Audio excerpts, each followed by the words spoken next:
کامران صاحب، پہلے ایک نقطہ سمجھنا چاہتا ہوں کہ اس دوران ایک مہم چلی تھی ڈونلڈ ٹرمپ کے دور میں کہ جو عرب ممالک ہیں یا اسلامی ممالک ہیں وہ اسرائیل کو تسلیم کرے۔ متحدہ عرب امارات سے اس عمل کا آغاز بھی ہو گیا تھا اور یہ توقع کی جا رہی تھی کہ شاید کچھ مزید اسلامی ممالک بھی ان کو تسلیم کرنے لگ جائے۔ تو ان حالات میں اسرائیلی قیادت نے یہ کیوں رسک لیا یا یہ ضروری سمجھا کہ ان کارروائیوں اور اس ظلم اور اس تشدد کے ذریعے ایک بار پھر اسلامی دنیا میں اپنے خلاف غبار پیدا کرے؟ اس کی منطق کیا تھی، لاجک کیا تھی اسرائیلی اقدامات کی؟ دیکھیں، وہ دو علیحدہ علیحدہ جو ہے واقعات ہیں۔ جو ابراہیم اکارڈز جو ہیں، جن کو کہا گیا، ٹرمپ انتظامیہ نے جن کو میڈییٹ کیا، یو اے ای، بحرین اور دیگر اور ملکوں نے سفارتی تعلقات کی جانب قدم بڑھایا اسرائیل کے ساتھ، اس کا تعلق فلسطینی تنازع سے نہیں تھا۔ اس کے اوپر میں نے ایک مضمون بھی لکھا تھا کچھ مہینے پہلے، جی جب وہ ہوا تھا ایکچولی پچھلے سال، تو اس میں نے یہی بیان کیا تھا کہ اس کا تعلق علاقائی سلامتی اور ریجنل بیلنس آف پاور، جہاں پہ ایران کا بڑھتا ہوا اثر و رسوخ اور عرب دنیا جو ہے، چونکہ وہاں پہ جو اسٹریٹجک ویکیومز ہیں وہ رونما ہو رہی ہیں، اور پھر ترکی کی جو ہے بڑھتی ہوئی جو اپنا ڈائنامزم ہے ریجن کے اندر، اس سب کے حوالے سے جو ہے اس سے وہ ٹریگر ہوا تھا۔ تو اس کا تعلق جو ہے اس سے یہ لینا کہ بھئی اس کے بعد فلسطینی تنازع میں جو ہے ذرا وہ اس کی شدت میں کمی آئے گی یا کوئی راہ ہموار ہوگی بات چیت کے لیے، تنازع کے حل کے لیے، اس قسم کی کوئی بات نہیں تھی۔ اتنا انفلوئنس نہیں ہے عرب ممالک کے پاس کہ وہ اسرائیل کو جو ہے اس طریقے سے انفلوئنس کر سکے کہ بھائی آپ یہ نہ کریں یا یہ کریں۔ اچھا، اس کے پیچھے یہ موٹیو نہیں تھا یا اس سے تعلق نہیں تھا اس کا براہ راست،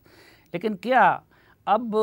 جو کچھ ہوا، جو فوٹیجز سامنے آئے، اور صرف اسلامی دنیا میں نہیں بلکہ خود مغربی دنیا میں بھی اسرائیلی مظالم کے خلاف جو رد عمل دیکھنے کو ملا، تو آپ نہیں سمجھتے کہ وہ سلسلہ اب تھم جائے گا اور اسلامی ممالک کے لیے یا عرب ممالک کے لیے اس جذباتی فضا میں اسرائیل کو تسلیم کرنا اب ممکن نہیں رہے گا نیئر فیوچر میں؟ دیکھیں، ظاہر ہے جب اس قسم کے حالات ہو جاتے ہیں، اتنا بڑا واقعہ ہو جاتا ہے، تو جو ڈپلومسی چل رہی ہوتی ہے تو اس کو نقصان پہنچتا ہے۔ وہ ایسے ماحول میں جہاں غم و غصے کی شدت بڑھ رہی ہو، جہاں پر جو ہے عالمی سطح کے اوپر ایک منفی رائے پائی جائے، تو اس ماحول کے اندر تو ظاہر ہے کہ جو یو اے ای نے کیا، بحرین نے کیا، سوڈان نے کیا، دیگر اور ممالک جو کر رہے تھے، وہ اس طرح کے جو اقدامات ہیں وہ نہیں ہو سکتے، کیونکہ پھر ماحول جو ہے وہ جسے کہتے ہیں پوائزن ہو جاتا ہے۔ لیکن یہ کہ جیو پالیٹکس اس چیز کا نام ہے کہ کوئی چیز ساکت نہیں رہتی، کچھ عرصے کے بعد نئے حالات رونما ہوتے ہیں، ان نئے حالات کے اندر جو ہے پھر نئی راہیں نکلتی ہیں۔ تو میں سمجھتا ہوں کہ فی الوقت تو ہوا ہے، لیکن آگے جا کے دیکھیے کیا ہوتا ہے۔ اچھا، ایک اور سوال، اس پورے عرصے میں فلسطینین اتھارٹی کا اور الفتح کا کیا رول رہا؟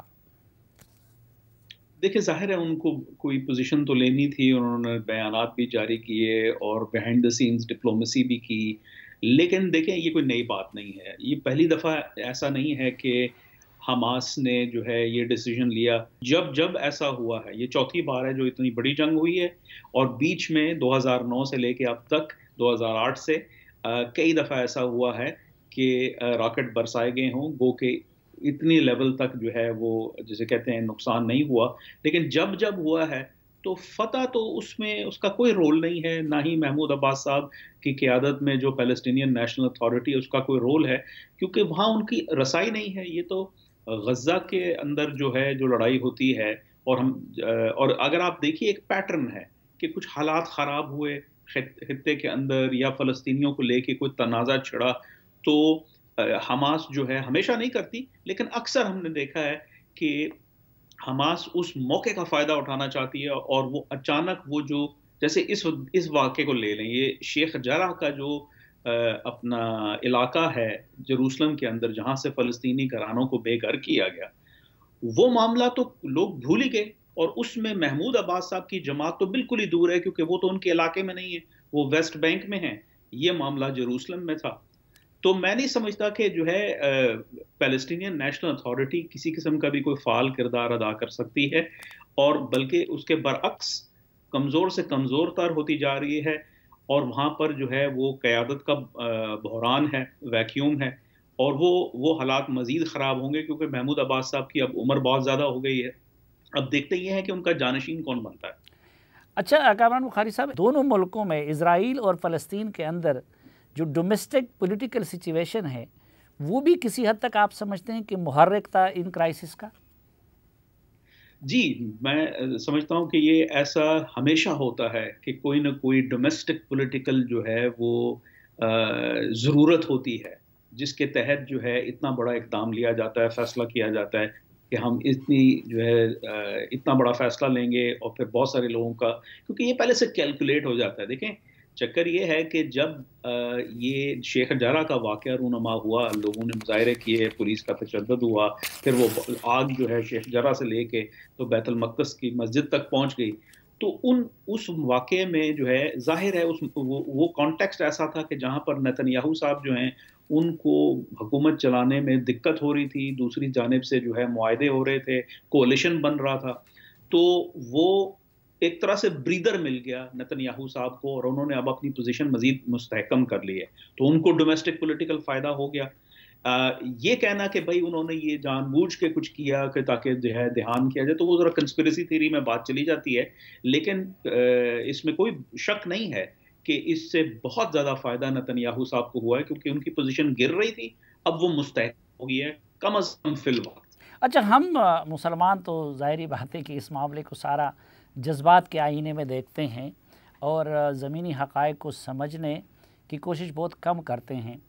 لیکن ایک نقطہ جہاں آپ اس وقت مقیم ہیں، جہاں بیٹھے ہوئے ہیں، اس ملک سے متعلق میں سمجھنا چاہتا ہوں۔ مثلا ابھی جو بائیڈن ہیں، ہیومن رائٹس کے بڑے چیمپئن ہیں،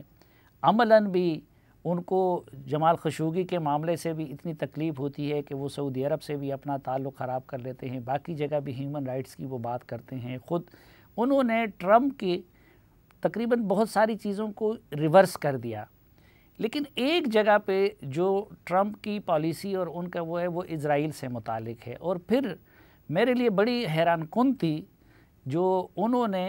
اسرائیل کی کم و بیش حمایت میں جو بائیڈن جیسے بندے نے اسٹیٹمنٹ دے دی۔ تو یہ امریکہ جیسی طاقت بھی یہاں آ کے اس معاملے میں اپنے جو دنیا میں اس کا امیج ہے یا خود ملک کے اندر جو ان کے ویلیوز ہے اس سے وہ پیچھے ہٹ جاتا ہے۔ تو یہ اسرائیل کے ہاتھوں میں کیا ایسی چیز ہے کہ اس کے سامنے جو بائیڈن بھی مجبور ہوتا ہے، اس کے سامنے ٹرمپ بھی مجبور ہوتا ہے، اس کے سامنے فرانس بھی مجبور ہوتا ہے، اس کے سامنے بالخصوص امریکہ اور موجودہ قیادت اس معاملے میں کیوں ان کی ہمنوا نظر آئی؟ دیکھیں ایسا نہیں ہے، یہ اس میں بھی بہت پیچیدگی ہے۔ یہ کل ہمارے وزیر خارجہ صاحب نے جو ہے وہ جو CNN کے اوپر انٹرویو دیا اور اس میں غلط بیانی سے جو ہے نا انہوں نے کام لیا، پھر ان کو جو ہے آگے سے پش بیک ملی، وہ جرنلسٹ ہے، تو اس چیز کی عکاسی کرتی ہے کہ ہم جب ہم کہتے ہیں کہ بھائی اسرائیل کا بہت زیادہ اثر و رسوخ ہے، تو ہم اینٹی سیمیٹک جو گفتگو ہے اس میں چھلانگ لگا دیتے ہیں، جیسے کہ جو بیسکلی جو ہے ایک تعصب ہے اسرائیل کی جانب کہ بھائی وہ اسرائیل کا پتہ نہیں کیا ہے کہ انہوں نے یا پیسہ لگا رہے ہیں، اور یا جو ہے ان کا کوئی جادو ہے یا اثر رسوخ ہے، ایسا بالکل نہیں ہے۔ اگر آپ امریکی کسی بھی انتظامیہ کو دیکھیں، انلیس کہ وہ ایڈیالوجیکل ہے، جیسے صدر ٹرمپ کی جو سپورٹ بیس ہے وہ ایڈیالوجیکل تھی، ان کا جو ہے وہ بالکل اسرائیل کے ساتھ ان کا فار رائٹ کے لوگ تھے، تو ظاہر ہے انہوں نے وہ ایڈیالوجیکلی ان کو خوش رکھنا ہے۔ کیا صدر ٹرمپ جو ہیں وہ ان کو مطلب اسی طریقے سے جو ہے اسرائیل کو دیکھتے ہیں جس طریقے سے جو ہے ان کے جو سپورٹرز ہیں وہ دیکھتے ہیں؟ نہیں، اس میں فرق ہے۔ صدر ٹرمپ ایک سیاستدان تھے، ان کو جو ہے سیاست کرنی ہے، ان کے سپورٹرز کو جو ہے انہیں ووٹ دینا ہے، اور ووٹ کے بدلے میں وہ کچھ چیزیں چاہتے ہیں جو کہ صدر ٹرمپ نے دی۔ اسی وجہ سے ہم نے دیکھا کہ جروسلم کے اوپر انہوں نے کہا بھائی یہ تو اب ہم نے تسلیم کر لیا کہ یہ اسرائیل کا حصہ ہے اور اسرائیل کا جو ہے دارالخلافہ ہے۔ تو اس طرح کے اقدامات ایڈیالوجیکل ہوتے ہیں، لیکن ان کے پیچھے سیاست ہوتی ہے۔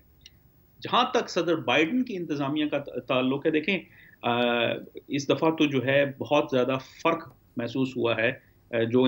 واشنگٹن سے سرکاری طور پہ بھی اور جو میڈیا کے اندر بھی جو گفتگو ہوئی ہے وہ اس طریقے سے پرو اسرائیلی نہیں ہے جیسے کہ پہلے تھی. تو یہاں پہ بھی جو ہے فرق پڑ رہا ہے وقت کے ساتھ. جہاں تک صدر بائیڈن کا تعلق ہے، دیکھیں اگر آپ اچانک کھل کر مذمت کر دیتے ہیں، فرض کیجئے اگر وہ کر دیتے ہیں مذمت اسرائیل کی، تو اس سے تو پوری کی پوری جو ہے وہ ایک لینڈسکیپ میں جو ہے جیسے زلزلہ سا آ جائے گا. کیونکہ کبھی بھی کسی امریکن پریزیڈنٹ نے اس طریقے سے سخت بیانی سے اسرائیل کو نہیں کیا، کیونکہ وہ ان کے حلیف ہیں. حلیف کے ساتھ پیش آنا پبلکلی بھی بڑا فرق پڑتا ہے. تو دیکھیں ڈپلومسی میں یہ بیلنس رکھنے کی ضرورت ہوتی ہے. حلیف کے ساتھ پیش آنا مختلف ہوتا ہے. دوسری بات یہ ہے کہ دوسری جانب بھی تو آپ کے پاس کوئی ایسا پارٹنر نہیں ہے نا کہ جس کے ساتھ آپ کھڑے ہو جائیں اور کہیں. اس طریقے سے لیفٹ رائٹ شفٹ کرنا جو ہے کسی بھی ریاست کے لیے مشکل ہوتا ہے. آپ نے جمال خشوگی کی بات کی، اس میں بھی جہاں ایک طرف جمال خشوگی کو لے کے انہوں نے جو ہے وہ ایک فیصلہ کیا، ایک بیان دیا، ایک پوزیشن اختیار کی، ساتھ ہی انہوں نے سعودی عرب کے بادشاہ سے بات چیت بھی کی. تو بیلنس رکھنے کی ضرورت ہوتی ہے. پھر یہ بھی ہے کہ اگر معاملہ شیخ جرہ کے علاقے تک رہتا کہ بھئی وہاں پیلسٹینین بے گھر ہوئے ہیں، مظاہرے کر رہے ہیں، پولیس ان کو مار رہی ہے، تو میں نہیں سمجھتا کہ صدر بائیڈن کی انتظامیہ جو ہے وہاں پر پھر بھی کہے گی کہ بھئی یہ اسرائیل صحیح تھا. تو یہ چیزیں ہمیں ذرا ایموشنل ہو کے، جذبات سے ہٹ کے سمجھنے کی ضرورت ہوتی ہیں.